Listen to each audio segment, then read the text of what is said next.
आपको समझाया। चीर हरण की लीला देखिए, बाल लीला का ही एक अंग है चीर हरण।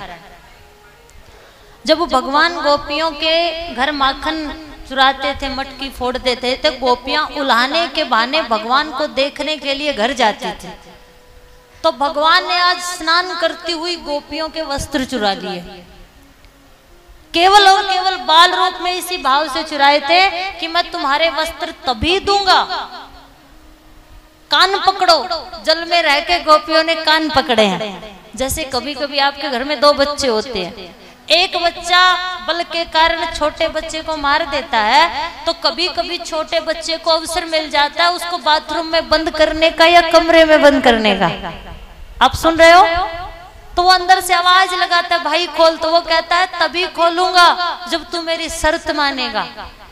तो बाल लीला में भगवान गोपियों से कहते हैं तभी वस्त्र दूंगा, पहले कान पकड़ो। गोपियां कान पकड़ लेती हैं। ऐसा करो, उलाना लेके घर नहीं जाओगी। लेकिन संतों ने, महापुरुषों ने अपने अपने विचारों के अनुसार इस चीर हरण की लीला को प्रस्तुत किया है। चीर हरण के माध्यम से कुछ संत कहते हैं कि भगवान गोपियों को यही कहना चाहते हैं कि पतिव्रता मैली भली काली कलिल का रूप, और पतिव्रता के रूप पे 100 रूप। स्त्री अगर किसी की होती है, पत्नी बनती है, तो उसे सिवाय अपने पति के किसी के बारे में सोचने में पाप लगता है। उसकी लज्जा, उसकी लाज, उसका जीवन साथी उसका पति है। और अगर वो अपने पति की नहीं होती, तो जिस प्रकार बिना वस्त्रों के लज्जित होकर तुम्हें नदी से बाहर निकलकर लज्जा आएगी, संसार तुम्हारी बेइज्जती करेगा, उसी प्रकार अगर तुम अपने पतिव्रत धर्म से भंग होकर अपने पति की नहीं होती हो, तो ये समाज भी तुम्हें ऐसे ही बेइज्जत करेगा।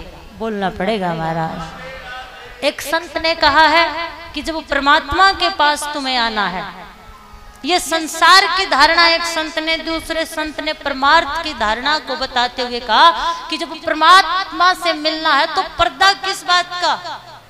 जहां प्रेम है वहां पर्दा नहीं, और पर्दा है वहां प्रेम नहीं। फिर अगर परमात्मा से मिलना है तो फिर संसार की बातों को मत सुनो, और परमात्मा से मिलने के लिए आप उस पति को भी छोड़ सकती हो। बाल लीलाएं की, अनेकों लीलाएं की हैं। एक के बाद एक राक्षस, अघासुर, बगलासुर आए हैं।